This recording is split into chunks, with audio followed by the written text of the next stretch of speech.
대화의 주제로 좀 시작하시죠. 대화. 여러분 대화 왜 나누십니까? 대화의 목적은 무엇일까요?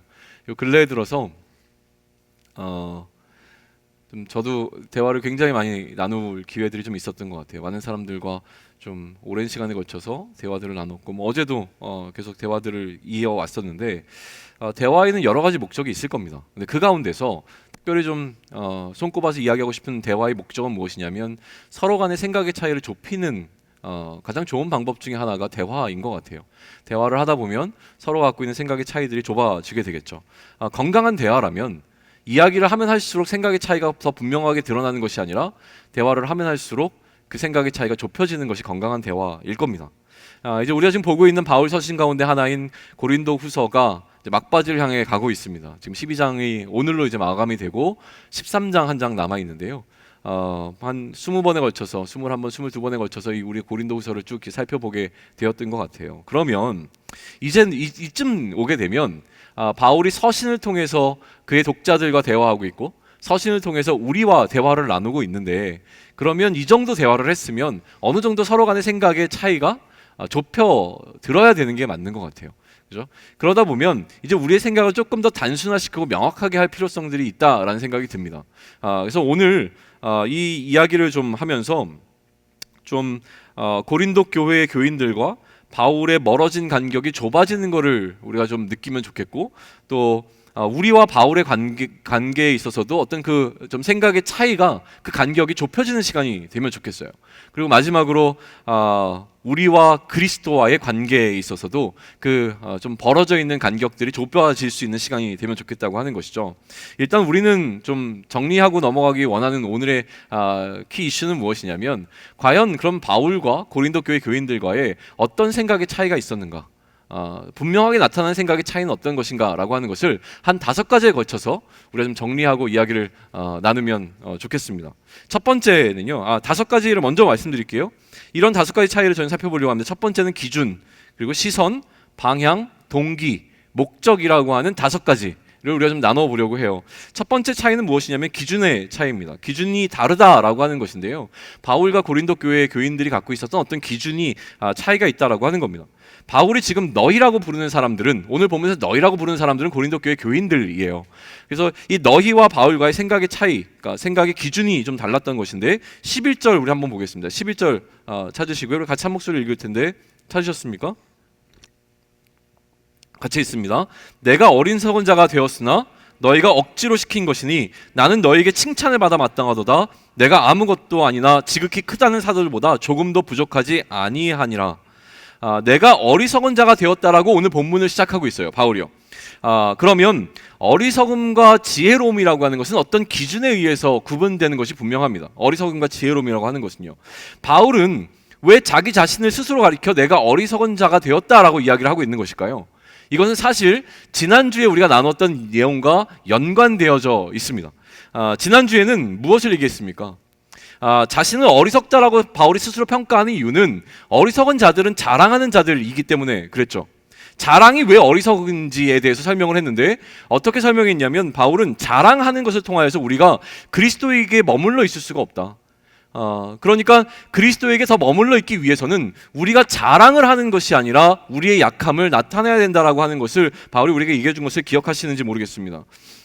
왜 이런 생각이 바울에게 들어왔냐면, 바울은 가시라고 하는 어떤 경험을 갖고 있었어요. 가시의 경험이 있었는데요, 그게 어떤 경험이었습니까?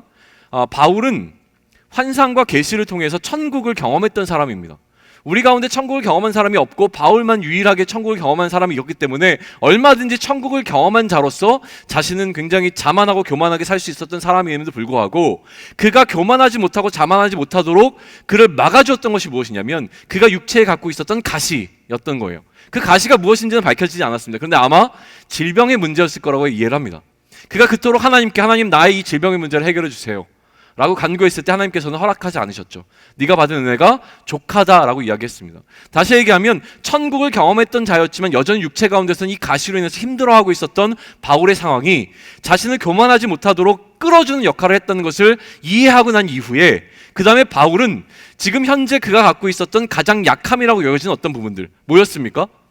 그리스도인으로 마땅히 고난과 맞짱 써서 싸웠어야 하는데 도망쳤던 그의 과거의 어떤 기억들, 이 기억이 자신이 아무리 탁월한 사도로서의 역할을 감당하더라도 자신의 그 어떤 과거의 추억 하나가 자신을 교만하지 못하도록 막아주는 역할을 한다. 그러니 이 약함을 우리는 자랑해야 된다. 왜요?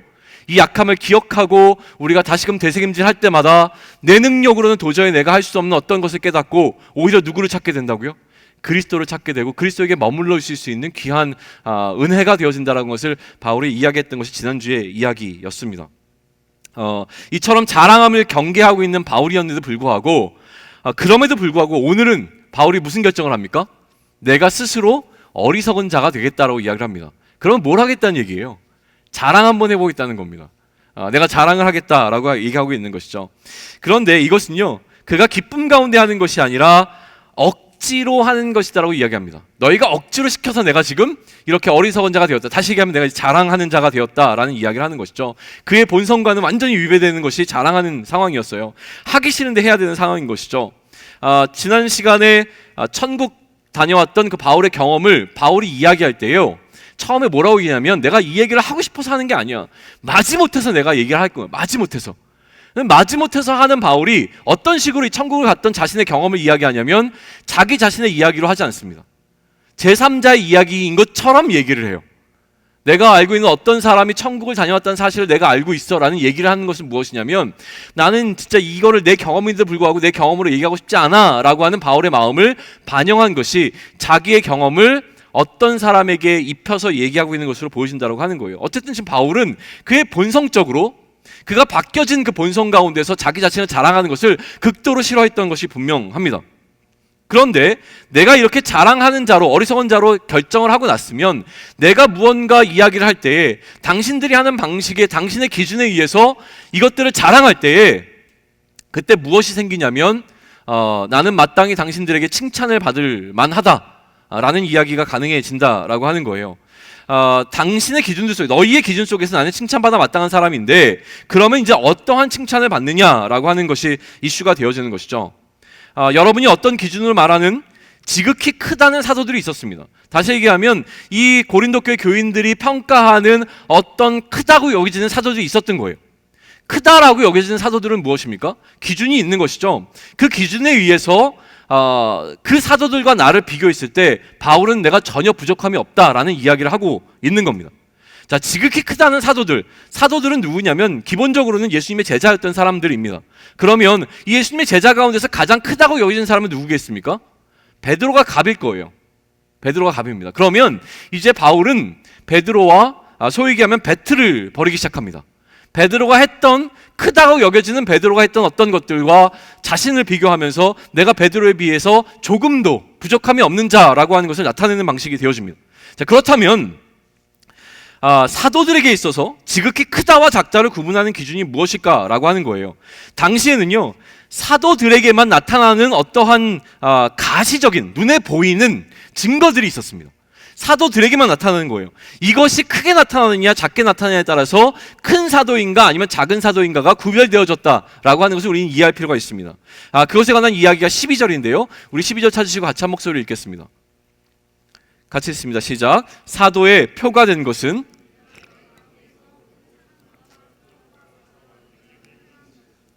자, 누구와 사실은 비교되어야 되냐면 이제 베드로와 비교가 되는 것이죠. 사도행전은요, 놀랍게도 이 베드로와 바울을 어떻게 보면 참 의도적으로 굉장히 많은 부분에서 비교하고 있습니다. 굉장히 흥미로워요. 그 이야기를 한번 여러분에게 들려드리려고 하는데요, 여러분이 들으시면서 과연 베드로가 큰 자인가 바울이 큰 자인가, 누구의 승리인가를 한번 생각해 보시면서 이야기를 들으시면 좋을 것 같아요. 제가 간략하게 요약해서 설명을 드리겠습니다. 자, 베드로는요, 성전 미문에서 날 때부터 안증뱅이였던 사람을 일으켜 세웠습니다. 바울은 루스드라라고 하는 곳에서 나면서부터 안증뱅이로 살아갔던 어떤 사람을 고쳤습니다. 누구의 승리입니까? 베드로는 지나갈 때 그의 그림자만 스쳐 지나가도 그림자가 덮인 사람은 모두 치료를 받았다라고 하는 기록이 있습니다. 그런데 바울은요, 그의 몸에 있는 어떤 수건이나 옷자락이 누군가에게 스치기만 해도, 앓는 자에게 닿기만 해도, 또 병이 물러가고 귀신이 나가는 역사가 일어났던 사람이었습니다. 베드로는요, 돈으로 성령을 사려고 했던 마술사 시몬에게 회개를 촉구했습니다. 바울은요, 구브로에서 마술을 하는 마술사 엘루마라고 하는 자가 총독을 전도하는 바울을 방해하니까 그를 소경으로 만들어 버렸습니다. 주 예수 이름으로 세례만 받은 사마리아 사람들에게 베드로가 안수를 하자 성령이 그들에게 임했습니다. 성령이 있음도 듣지 못했던 에베소 사람들에게 바울이 안수를 하자 그들은 성령을 받았고 방언과 예언도 하게 되었습니다. 베드로는요, 욥바에서 죽은 도르가를 살려내었습니다. 바울은요, 드로아에서 청년 누드고가 바울의 설교를 듣다가 3층에서 떨어져 죽은 일이 있었는데 그를 다시 살려내었습니다. 베드로는 예루살렘을 중심으로 그 근간에 있는 사람들 가운데 귀신 들린 사람을 고쳐주었고요. 바울은 빌립보에서 점치는 귀신 들린 여인에게 그 귀신을 쫓아내었고, 이 귀신 들린 여인을 종으로 삼고 있던 주인들에게 고소를 당해서 옥에 갇히게 되어지는 사건이 있었습니다. 아나니아와 삽비라가 성령을 속이고 땅값의 얼마를 감추자 베드로가 이 부부를 꾸짖었을 때에 그들은 죽음을 맞이했습니다. 바울은 아까도 얘기했지만 구브로에서 총독을 전도하는 것을 방해하는 엘루마를 저주하니까 소경이 되는 일이 일어났습니다. 베드로가 옥에 갇혔을 때에 교회가 베드로를 위해서 간절히 기도하자 이적적으로 천사가 도와서 베드로는 옥에서 풀려나게 되어집니다. 바울과 실라가 빌립보에 투옥되었을 때에 밤중에 기도와 찬미를 하자 지진이 나서 옥토가 흔들리고 옥문이 열리는 사건이 일어났습니다. 자, 바울과 베드로를 비교해 보았는데요, 누가 더 큰 사도입니까? 제가 보기엔 무승부로 보입니다. 자랑 중인 바울입니다. 사실은 당신들이 크다라고 여기는 베드로와 비교해서 나는 전혀 꿀릴 것이 없다라고 하는 이야기를 할 수 있는 자가 바로 바울이었던 것이죠. 그런데 이렇게 자랑을 하고 있는 바울이 자랑을 할 때 굉장히 어색함이 느껴집니다. 그 어색함이 어디서 느껴지냐면 두 가지에서 나타나는데, 첫 번째는요, 아까 이제 이야기를 하면서 표적과 기사와 능력을 행한다라고 하는 그 앞에 무슨 말이 등장하냐면 모든 참음이라고 하는 단어가 등장을 해요. 모든 참음과 표적과 기사와 능력. 가장 먼저 모든 참음이라고 하는 말을 바울이 굳이 앞에 넣고 있죠. 이 모든 참음은 무엇을 이야기하냐면 바울은 자신이 이렇게 표적과 이사를 행할 수 있는 강력한 능력을 갖고 있었던 자였는데 이 표적을 행할 때에 참음 가운데서 했다라고 하는 겁니다. 그냥 이거를 낭비하지 않았다는 거예요. 선별해서 꼭 이적이 필요하고 꼭 병 낫는 것이 필요한 사람에게만 이 일을 하겠다라고 하는 겁니다. 그것을 이야기하고 있는 게 이 모든 참음이라고 하는 거예요. 내가 이런 능력이 있으니까 자랑해야지. 내가 병을 낫게 하는 능력이 있으니까 병든 사람은 다 찾아가서 무조건 낫게 함으로 내가 얼마나 탁월한 사역자인지를 보여줘야지라는 방식으로 한 것이 아니라, 병을 낫게 하는 것은 하나님께 달려있는 것이고 하나님께서 이 일을 통하여 어떠한 하나님의 일하심을 나타낼 것인지를 간절하게 묻는 가운데 선별해서 이 이적을 하겠다라고 하는 것을 우리는 볼 수가 있다고 하는 것이죠. 두 번째가 더 중요합니다. 두 번째는 무엇이냐면 이렇게 얘기합니다. 내가 너희 가운데서 행한 것이라고 하는 표현이 등장합니다. 내가 너희 가운데서 모든 참음과 또 표적과 기사와 능력으로 행한 어떤 것이라고 설명을 하는데, 마찬가지로 우리말 성경에서는 분명하게 드러나 있지 않지만 원어적으로 보게 되면 이것은 수동태 문장이에요. 수동태라고 하는 것은 우리가 잘 아시지 않습니까? 뭐죠? 내가 하는 것이 아니라 내가 하게 되어지는 것을 이야기합니다. 무슨 얘기냐면 이렇게 그가 행한 표적과 기사와 능력이라고 하는 것은 그가 스스로 행한 것이 아니라 누구와? 하나님께서 나로 너희에게 행하게 하신 일이다 라고 하는 것이 그의 말 속에 담겨 있다고 하는 거예요. 내가 한 거야가 아니라 누가 하신 거라고요? 하나님께서 나로 하여금 이 일을 하게 만드셨다라고 지금 바울은 이야기하고 있다고 하는 것이죠. 아까도 얘기했지만 요즘 우리 공동체를 바라보면 사실은 저는 그거를 굉장히 많이 느낍니다.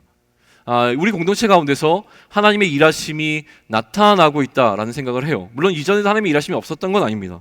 그런데 근래에 들어서 더 선명하게 분명하게 하나님의 일하심이 보다 적극적인 방식으로 나타나고 있는 것처럼 느낍니다. 그 중에 하나 가시적으로 보이는 게 예배 인원이 늘어나고 있는 거라고 봐요. 우리가 특별히 뭔가를 더한 게 없어요.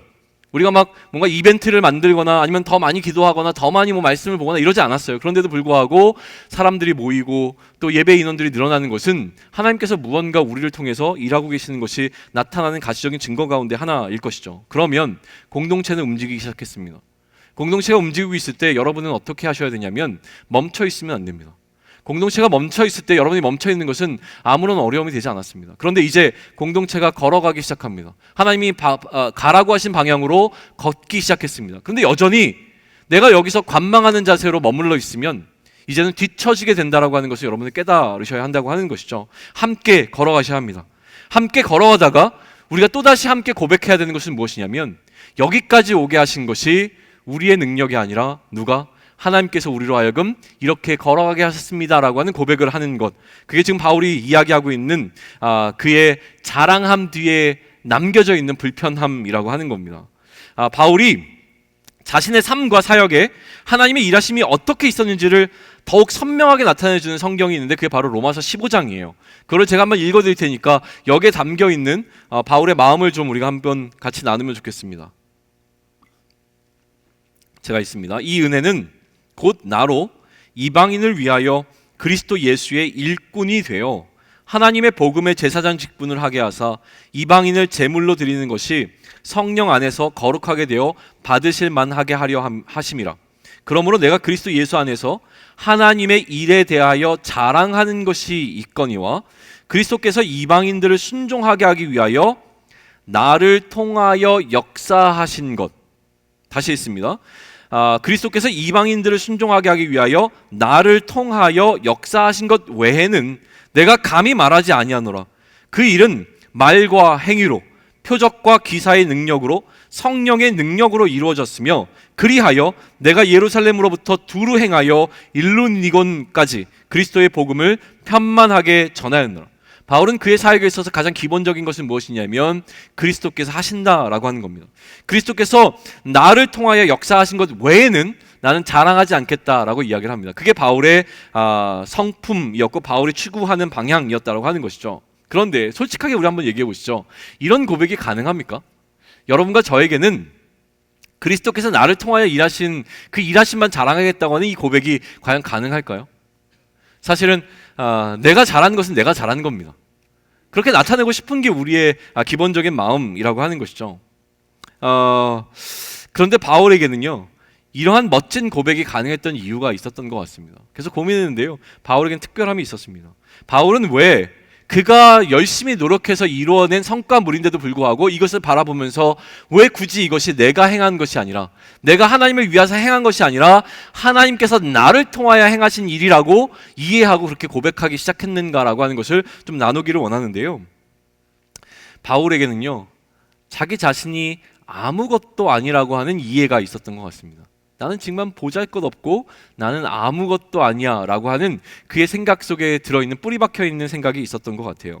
자, 기준이 필요한데요, 어떤 것과 비교해서냐면 하나님의 크심을 기준으로 한다면 하나님의 크심에 비교해 봤을 때 나는 정말 아무것도 아니다 라고 하는 것을 바울은 일찍 깨달았던 것처럼 보입니다. 우리에게 조금이라도 무엇이 있어 보이십니까? 내가 갖고 있는 가장 탁월한 장점은 무엇입니까? 내가 가장 잘할 수 있는 것은 무엇일까요? 그것과 하나님의 크심과 한번 비교했을 때 과연 이것이 견줄 수 있는 깜냥이 되겠는가라고 하는 것을 우리 한번 생각해 볼 필요가 있다라고 하는 거예요. 하나님의 크심과 비교해 보면 정말 우리는 아무것도 아닌 존재들인 것을 좀 알 수 있는 시간이 되었으면 좋겠습니다. 이번에 선교를 갔다가 제가 태국을 넘어갔어요. 태국을 가기 전에 캄보디아 우리가 있었던 데가 어디죠? 우리가 어디 있었죠? 시엠립, 미안해요. 너무 많은 도시를 다니. 시엠립에 있다가 푸놈펜을 넘어갔어요. 저랑 이제 심지어 선교사님이랑 우리 정현 간사님이랑 셋이서 선교사님들 이제 만나는 첫 번째 일정으로 푸놈펜으로 넘어갔습니다. 그날 밤에 저는 제 인생 처음으로 뚝뚝이라는 걸 타봤습니다. 캄보디아에 가게 되면 중요한 교통수단 중에 하나가 이제 오토바이 뒤에 리어카가 달려 있는 뚝뚝이라고 하는 건데 한 번도 그걸 탈 기회가 없었던 것 같아요. 그냥 늘 선교사님하고 같이 다니고 그러다 보니까 이 뚝뚝이를 너무 타고 싶은데 못 탔다가 이제 셋이서만 계속 움직여 다니니까 굳이 뭐 택시를 불러 탈 이유도 없고, 그래서 뚝뚝이를 타자. 그래서 뚝뚝이를 한번 타봤습니다. 타보니까 이제 뚝뚝이를 어떻게 타야 되는지를 제가 배웠잖아요. 그래서 다음날 아침에 저 혼자 잠깐 밖에 나갈 일이 있어서 밖에 나갔다가 다시 숙소로 돌아와야 되는데 자신감이 붙었으니까 뚝뚝이를 타려고 이제 마음을 먹은 겁니다. 또 타야지 이러고서 저에게 5불이 있었고요. 아무리 생각해도 어제 이제 이동했던 거리랑 생각을 해보니까 정확한 가격은 모르지만 5불이면 충분히 숙소까지 가겠더라고요. 근데 깎아야 맛있지 않습니까? 뭐 말이 제대로 하는 건 아니지만 어차피 그 사람들 말 못하고, 그러니까 간단하게 영어로 얘기한 겁니다. 내 숙소가 어디다? 숙소 여기 얘기하고 $5 얘기했어요. $5. 그랬더니 아니 얼마냐고 했더니 거기서 $5로 얘기했어요. 그 뚝뚝이를 운전하시는 분이. 이제 깎아야지 마시니까 제가 $4. 그러면 제 마음속에 자신감이 있었어요. 얘는 분명히 덥석 문다. $4면 충분할 거야 라는 생각을 했어요. 그래서 당연히 한참 고민하는 표정을 짓더니 오케이 하고 이제 딜이 이루어졌습니다. 제가 얼마를 아꼈습니까? 무려 20%를 깎은 겁니다. 마음속에 행복감이 들어왔어요. 그러고서 이제 혼자 뒤에서 앉아가지고 가는데 갑자기 무슨 생각이 들었냐면, 정영 간사가 나한테 해준 이야기가 문득 생각이 난 거예요. 선교지에 와서는 그런 식으로 깎지 않았으면 좋겠다. 선교지, 그러니까 이거를 그 전날 얘기한 게 있었거든요. 그러니까 그게 갑자기 떠오르면서 마음속이 불편해지기 시작했어요. 난 지금 $1 깎은 게 너무 행복한데 마음이 불편하기 시작했어요. 그래서 우리 숙소에 딱 도착하고 난 다음에 내릴 때 그냥 5불을 줬습니다. 안 깎았어요. 그러니까 이분도 행복했을 것 같아요. 4불 받을 줄 알았는데 5불 받은 거잖아요. 모두가 행복한 시간이었습니다. 그런데 저에게는 이슈가 뭐였냐면 5불 중에 1불을 아끼는 게 참 이슈였잖아요. 굉장히 큰 이슈였습니다. 그런데 사실은 제가 이 캄보디아라는 나라를 갈 때 비행기 티켓을 끊지 않았습니까? 정확히 제가 얼마인지는 잘 기억이 안 나요. 그런데 대략 예를 들어서 한 50만 원짜리 티켓을 끊었다고 생각을 해봐요. 그래서 티켓을 끊을 때 막 여러 항공사에서 티켓값이 올라옵니다. 그 중에 한 항공사는 50만 원이었고요. 다른 항공사는 50만 1,000원이었습니다. 그러면 여러분 큰 차이를 느끼십니까? 1,000원은 똑같다고 느낄 거예요. 1,000원 정도야 큰 차이가 없으니까 1,000원 정도는 뭐 더 주고서라도 이걸 탈 수 있다 이런 생각이 들 만큼 1,000원은 값어치가 없다는 거죠. 어디에 비교하면요? 50만 원에 비교하면 그렇다라고 하는 겁니다. 이러한 차원에서 우리에게 대단히 중요한 어떤 것이 하나님의 사이즈에서 보면 아무것도 아니라고 하는 것을 깨닫게 되어지는 것이 사실은 은혜입니다. 욥에게 하나님이 말씀하셨던 그 말들을 기억해냈으면 좋겠습니다. 창조하실 때, 그가 창조하실 때 욥이 무엇을 알 수 있었느냐라고 물어보시는 하나님 질문 가운데 하나님의 크기가 사실 가늠이 되어지는 것이죠. 그래서 우리에게 예수님께서는 이렇게 말씀하신 적이 있었습니다. 제가 대신 읽어드리겠습니다. 그러므로 내가 너희에게 이르노니 목숨을 위하여 무엇을 먹을까? 무엇을 마실까? 몸을 위하여 무엇을 입을까? 염려하지 말라. 목숨이 음식보다 중하지 아니하며 몸이 의복보다 중하지 아니하냐.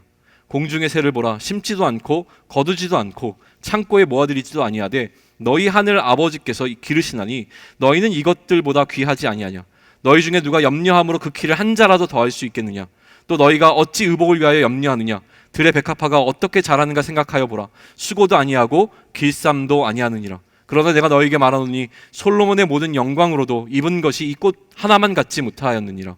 오늘 있다가 내일 아궁이에 던져지는 들풀도 하나님이 이렇게 입히시거늘 하물며 너희일까 보냐. 믿음이 작은 자들아.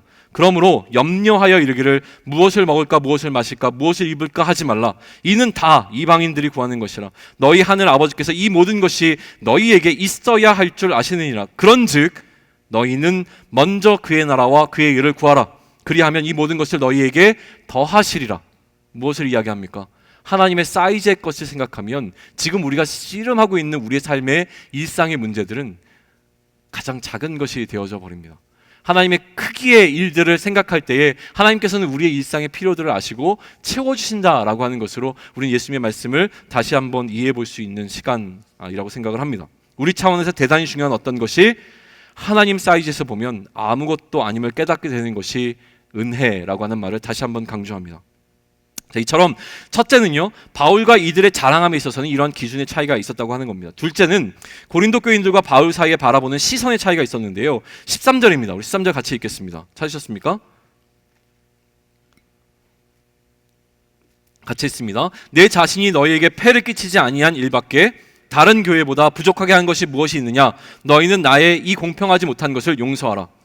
13절의 내용은 약간 모호해요. 무슨 얘기인지 잘 모르겠어요. 바울이 폐를 끼쳤다는 게 도대체 무엇인지 아직 분명하게 드러나지 않습니다. 도대체 바울이 이 교회에게 폐를 끼친 것이 무엇인가? 그런데 뭐라고 설명하냐면 다른 교회보다 무언가 부족하게 한 일이 있었고 그 부족하게 행한 일이 폐를 끼쳤다라고 바울은 설명하고 있는 거예요.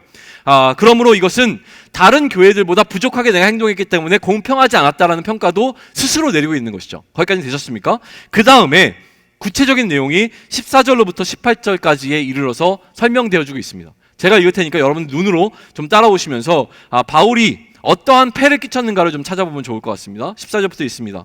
보라, 내가 이제 세 번째 너희에게 가기를 준비하였으나 너희에게 폐를 끼치지 아니하리니 내가 구하는 것은 너희의 재물이 아니요 오직 너희니라. 어린아이가 부모를 위하여 재물을 저축하는 것이 아니요 부모가 어린아이를 위하여 하느니라. 내가 너희 영혼을 위하여 크게 기뻐함으로 재물을 사용하고 또 내 자신까지도 내어주리니 너희를 더욱 사랑할수록 나는 사랑을 덜 받겠느냐. 하여간 어떤 이의 말이 내가 너희에게 짐을 지우지는 아니하였을지라도 교활한 자가 되어 너희를 속임수로 취하였다 하니 내가 너희에게 보낸 자 중에 누구로 너희의 이득을 취하더냐. 내가 디도를 권하고 함께한 형제를 보내었으니 디도가 너희의 이득을 취하더냐. 우리가 동일한 성령으로 행하지 아니하더냐. 동일한 보조로 하지 아니하더냐. 자, 14절을 보면 바울은 이제 내가 고린도를 다시 한번 찾아갈 것이다 라고 이야기를 해요. 그런데 그 방문에서 자신이 폐를 끼쳤다는 것은 무엇이냐면 내가 수고한 수고에 대한 대가인 사례를 받지 않을 것에 대한 이야기를 하는 거예요. 내가 폐를 끼친 것이 하나 있는데 그것은 무엇이냐면 내 수고에 대한 사례를 다른 사도들과는 달리 나는 받지 않을 거다라는 이야기를 한 거예요. 그게 공평하지 않게 되었다는 그 유일한 이야기인 겁니다. 바울의 방문의 목적은요, 자신이 거기서 무엇인가 그들에게 가르침을 주고 자신의 생계를 위한 사례를 받고자 하는 것이 목적이 아니라 무엇이 목적으로 얘기합니까? 오직 너희를 위해서 내가 가는 것이라고 얘기를 하는 거예요. 나의 재물이 아니라 너희를 위해서라고 하는 것이죠. 이것을 부모와 자녀 간의 재물의 흐름이 어떻게 흘러가고 있는지를 통해서 다시 한번 부가적으로 설명하는데 어떻게 설명합니까? 재물은 부모가 모읍니까? 자녀가 모읍니까? 라는 질문이에요. 누가 모읍니까? 재물을 모으는 것은 자녀가 아니라 부모가 모으는 겁니다. 그런데 이 부모는 이 재물을 왜 모읍니까? 자기를 위해서 모으는 것이 아니라 자기의 자녀들을 위해서 재물을 모으는 것이 부모가 재물을 모으는 목적이라고 하는 거예요. 그리고 그렇게 모여진 재물을 어떻게 사용합니까? 자기의 자녀들을 위해서 사용한다고 하는 겁니다. 여기에 바울은 뭘 덧붙입니까?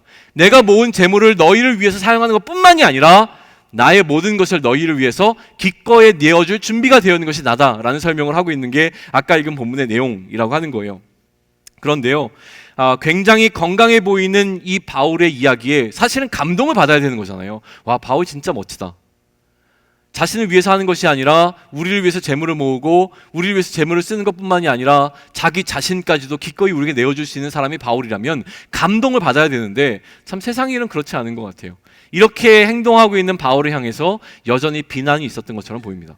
두 가지 비난이 등장하는데요. 첫 번째는 무엇이냐면 바울에 대해서 바울은 값싼 사도, 그러니까 싸구려 사도라고 하는 그 비평이 있었던 것 같아요. 왜냐하면 예전에 제가 설교했을 때 한번 설명을 드렸는데 무엇이냐면 그 사람의 어떤 선생의 값어치는 어디로 나온다고요? 그 선생이 수업료를 얼마를 받느냐에 따라서 그 값어치가 결정되는 시대였습니다. 그러다 보니까 공짜로 가르치는 바울은 그만큼 값싼 사도가 되어졌던 것 같아요. 그러니까 거기에 대한 비난들이 좀 있었습니다. 두 번째는 무엇이냐면 오늘 본문에서 분명하게 드러났는데 바울을 향하여 많은 사람들이 교활한 자라고 비난했습니다. 교활하다. 바울은 교활하다. 뭐가 교활할까요? 겉으로는 나는 사례를 받지 않아 라고 이야기를 하면서 뒤로는 취할 수 있는 이득은 다 취하는 게 바울이다 라고 하는 비난이 있었던 것이 분명해 보입니다. 그런데 이 비난은요, 바울을 향한 직접적인 비난은 아니었던 것 같아요. 바울이 누구를 보냈냐면 그의 권한을 위임시켜서 디도와 또 다른 형제들을 고린도 교회에 보낸 적이 있었잖아요. 이 고린도 교회에 보낸 사람들을 통해서 연도를 취합하는 작업을 통해서 바울 자신은 깨끗한 척, 자신은 아무 욕심이 없는 척 했지만 결국은 사람들을 보내서 이득을 취하는 방식으로 자신의 배를 불린 것이 아니냐라는 비난을 받을 때에 바울이 여기서 반박하는 겁니다. 그래, 디도가 갔었다, 또 다른 형제가 갔었다. 그런데 이들이 정말로 성령을 따라 행동하지 아니하고 나의 이득을 취하기 위해서 자신들의 이득을 취하여서 행한 것이 무엇이냐라고 묻고 있는 거예요. 그만큼 자신이 있었던 겁니다. 없다라고 하는 것이죠. 아무튼 이제 보면은요, 뭘 해도 미운 건 미운 것 같아요. 마음이 안 풀리면은요, 아무리 선한 이야기라고 아무리 설득을 해도 거기에 반응하지 않는 것이 우리의 완악함이라는 생각이 드는데요. 여기서 우리는 무엇을 느낄 수 있냐면 바울이 바라보는 관점과 똑같이 파송되었던 어떤 사람들을 향해서 바울이 바라보는 관점과 고린도 교인들이 바라보는 관점의 시선의 차이가 느껴지는 것이 명확한 차이라고 하는 겁니다. 세 번째 차이점은 무엇이냐면 방향의 차이입니다. 방향. 우리 19절을 같이 읽겠습니다. 19절 찾으셨습니까? 19절 같이 읽습니다. 자, 시작. 너희는 이때까지 우리가 자기 변명을 하는 줄로 생각하는구나.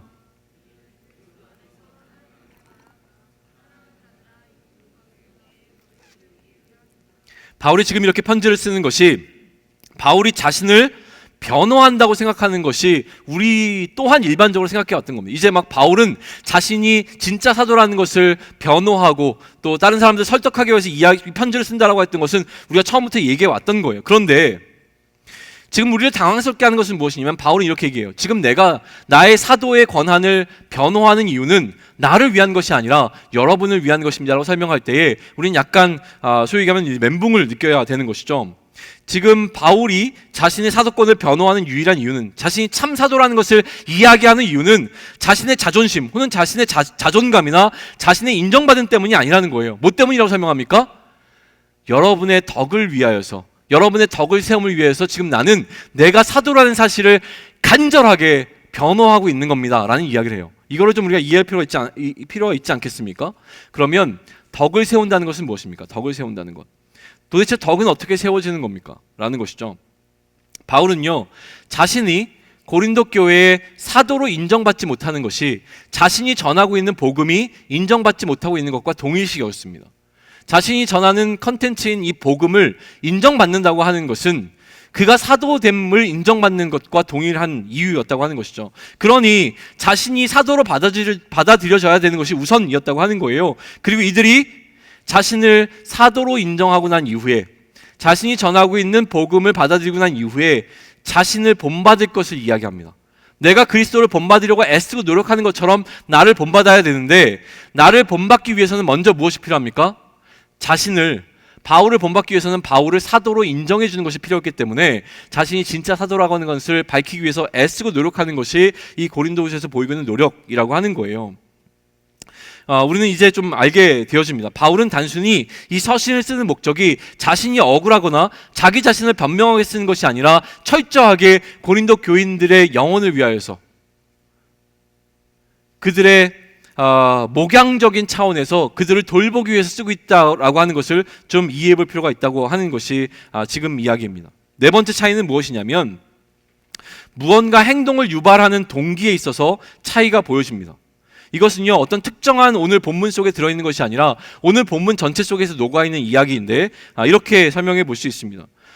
오늘 본문 속에서 서로 대립하고 있는 것은 우리의 어떤 행동을 유발하는 동기가 자랑과 칭찬인가, 아니면 사랑과 성령이 모티베이션이 되어서 우리를 움직이게 하고 있는가라는 질문을 우리에게 던지고 있는 것을 우리는 좀 알면 좋을 것 같아요.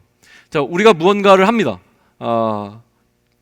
좀 쉽게 예를 들기 위해서 저를 예를 들겠습니다. 지금 제가 설교를 하고 있는 동기가 무엇입니까? 내가 이렇게 설교를 잘하고 있다는 것을 자랑하고 여러분에게 칭찬받기 위한 것이 저의 동기가 되어서 여기 올라온 것인가 라고 하는 것이죠. 전혀 없지는 않아요, 사실은.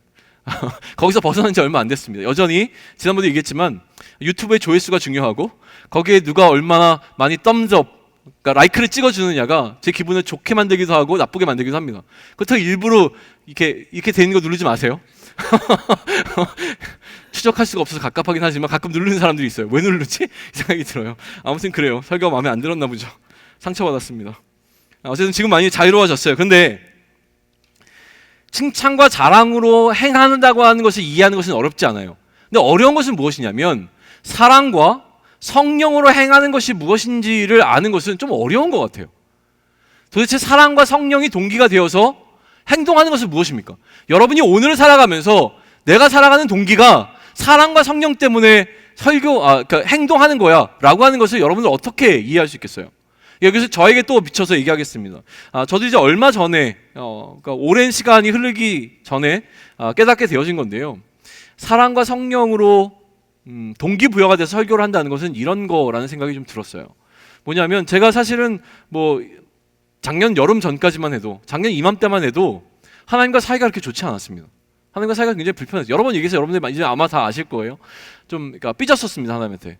그런데도 불구하고 저는 매주 이 강단에 올라와서 하나님의 말씀을 전해야 되는 게 저에게 주어진 역할이었어요.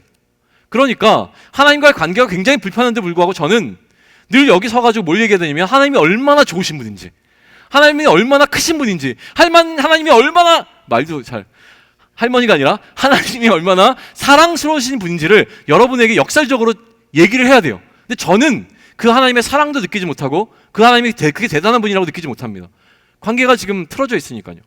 그런 거죠. 제가 여러분 가운데 어떤 사람을 소개를 해야 돼요, 누군가에게. 근데 제 친구와 저는, 미안해요, 지금 앞에 보이는 동원이 얘기할게요. 우리 사이 좋습니다. 누가 물어보는 게 목사님 교회 찬양팀 리더 어떻습니까? 그러면 제가 둘 사이는 지금 굉장히 불편해요. 서로 막 앙숙이에요. 그런데도 이제 그냥 얘기해야죠. 뭐 괜찮은 친구예요. 뭐 찬양 인도도 잘하고, 뭐 신앙도 좋고, 키도 크고, 잘생기고, 뭐 이런 식으로 얘기를 하는데 거기에는 진심이 안 담겨 있는 거죠. 근데 진짜로 우리 관계가 좋으면 저는 여기 진심을 담아낼 겁니다. 동훈이 진짜 괜찮은 친구죠. 와, 이런 친구는 제가 본 적이 없습니다. 진심이 담겨 있지 않습니까? 담겨 있습니다. 그런데 작년 여름에 하나님과의 관계가 회복되기 시작했습니다. 하나님의 관계가 회복되니까 하나님이 정말 좋아요. 하나님의 사랑을 제가 느낍니다. 그리고 하나님께서 저에게 허락하시는 마음 설레이는 말씀의 이해들이 있었습니다. 그러니까 무엇이 차이가 생겼냐면, 똑같이 강단에 올라오지만 예전에는 마지못해 올라오는 거였다면 지금은 늘 말씀을 보면서 하나님께서 저를 설레게 하시는 그 말씀을 갖고 이 강단에 올라오게 되는 것이죠. 그러면 강단에 올라갈 때에 저의 동기는 사랑과 성령의 이끄심이 분명해지는 겁니다. 이해되십니까?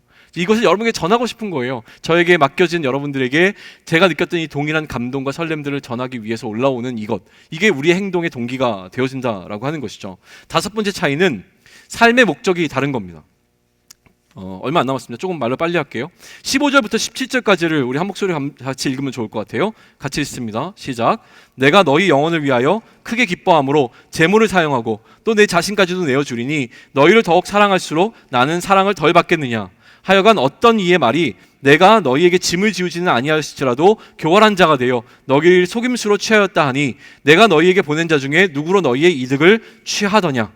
자, 두 가지 상충되는 목적이 이 말 가운데서 등장을 합니다. 무엇이 보이십니까?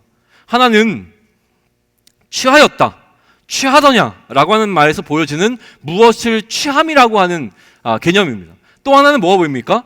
내 자신까지도 내어준다라고 하는 내어줌이 보입니다. 두 가지 상충되는 삶의 목적이 보이는데요. 한번 생각해 보시죠. 우리의 삶의 목적은 취함에 가깝습니까? 아니면 내어줌에 가깝습니까?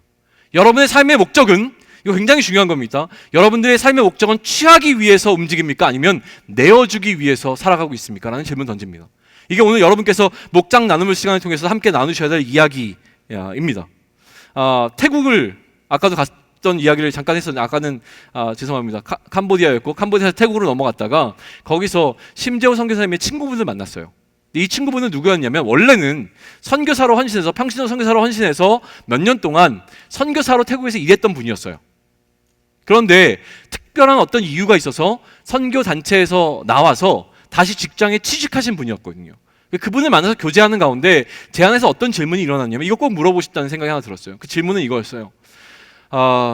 그때 직함을 잘 모르겠는데 어떤 팀장님이라고 하시죠. 팀장님은 수년에 걸쳐서 태국 선교사로 헌신했었습니다.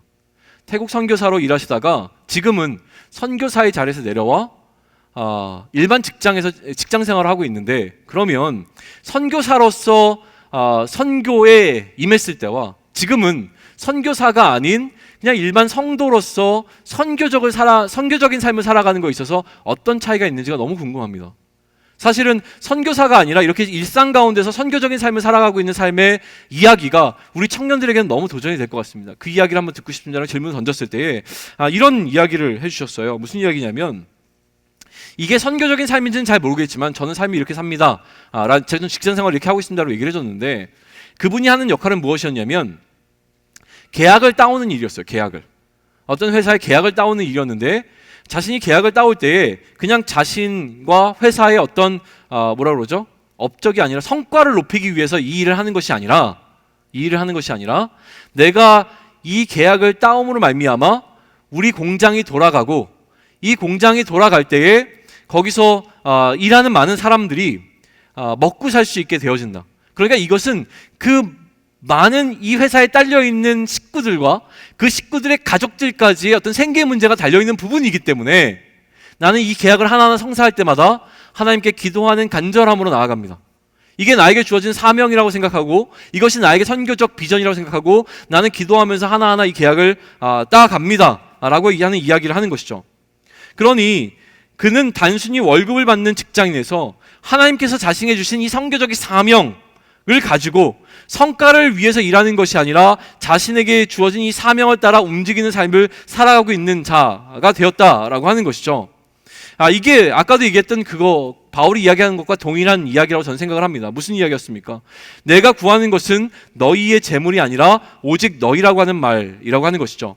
나의 성과를 위해서 노동력을 착취하는 것이 아니라 이들을 위해서 일하고 있다라고 하는 개념이 그 가운데 들어왔다라고 하는 것입니다. 그렇다면 이분의 일함을 우리가 생각했을 때 이분의 일함은 취함이 목적입니까? 내어줌이 목적입니까? 저는 이분의 삶의 모습은 내어줌이 목적이 되어 있다라고 생각을 합니다. 자, 정리합시다. 바울이 가지고 있었던 5가지의 차이점이 있었습니다. 기준이 달랐고, 시선이 달랐고, 방향이 달랐고, 동기가 달랐고, 목적이 달랐습니다. 여기서 결론 대신에 깊이 묵상하고 싶은 한 가지는 무엇이냐면 그것은 죄송합니다 이렇게 표현해서 그리스도인의 찌질함입니다. 찌질함. 우리는 세상의 질서를 따르지 않고 하나님 나라의 질서를 따라가는 자들입니다. 근데 그게 세상적으로 바라봤을 때 굉장히 찌질해 보인다라고 하는 것이죠. 그런데 저는 여기서 이 타이밍에 꼭 여러분과 함께 나누고 싶은 이야기 한 가지는 무엇이냐면 또 바울이 보여주는 이 당당한 태도에서 큰 도전을 받기를 원하는 것은 무엇이냐면 바울은 결코 찌질한 자가 아니었다는 거예요. 그는 약한 자가 아니었습니다. 그는 매우 강한데 약한 가운데 처하기를 기꺼워했던 자라고 하는 것을 놓치시면 안 된다라고 하는 겁니다. 그러니 나는 우리 자신의 약함을, 나의 찌질함을 내가 그리스도인이라고 하는 그 사실로 포장하지 않으셨으면 좋겠습니다. 무슨 얘기인지 약간 헷갈리시죠? 그리스도인이 세상의 기준에 비추어서 찌질한 자로 보일 수밖에 없는 것은 맞습니다. 그러나 나의 이 찌질함의 원인을 그리스도 때문이라고 생각하지 않으셨으면 좋겠다라고 하는 겁니다. 우리는 세상의 기준에 우리를 맞출 필요는 없습니다. 그런데 이 세상의 기준에 비교했을 때도 전혀 부족함이 없었을 때 우리의 값어치는 진짜가 되어진다는 사실입니다. 쉽게 설명하겠습니다. 최고의 의사가 되어야 됩니다. 세상의 기준을 따르지 않았기 때문에 나는 지금 찌질한 의사가 되었어 라고 설명하는 것이 아니라 나는 세상의 기준에 비춰봤을 때도 최고의 값어치를 둘 수 있는 의사가 되어야 됩니다. 그럼에도 불구하고 세상의 최고의 자리에 있는 것이 아니라 세상의 가장 낮은 자리에 처하려고 했을 때 그의 값어치가 빛나지게 된다라고 하는 원리를 이야기하는 겁니다. 최고의 선생이 되어서 누구나 가는 최고의 자리에 올라가지 않으려고 하는 것, 사업에 성공하는 것은 필요하지만 사업에 성공하고 누구나 하는 방식으로 이 성공이 나에게 주는 부를 축적하지 않는 것, 그것이 진짜 멋있는 그리스도인의 모습이라고 하는 것이죠. 그렇다면 무엇을 얘기하고 싶은 겁니까? 우리는 최선을 다해야 합니다. 어떨 때는 세상의 기준에 비추어서 최선을 다하는 것도 필요하다라고 저는 과감하게 얘기하고 싶습니다. 그런데 이렇게 최선을 다하고 있는 우리의 목적이 취함에 있는 것이 아니라 내어줌에 있어야 한다는 것이 결정적인 차이점입니다. 우리의 최선을 다함이 나를 자랑함을 통해서 칭찬을 취하고 나의 몸값을 올리는 방식이 아니라 성령의 이끄심에 따라 그의 일하심에 나를 내어드리는 방식이 되어지는 것이 온전한 삶의 방식이라고 하는 겁니다. 잊지 않으셨으면 좋겠습니다. 취함이 아니라 무엇입니까? 내어줌입니다. 같이 하겠습니다. 취함이 아니라 내어줌입니다. 내어줌을 위해서 사는 것, 그것이 바로 선교적 삶입니다. 이것이 그리스도인의 삶이고 청년 그리스도인인 우리가 살아내야 되는 삶의 모습인 것입니다.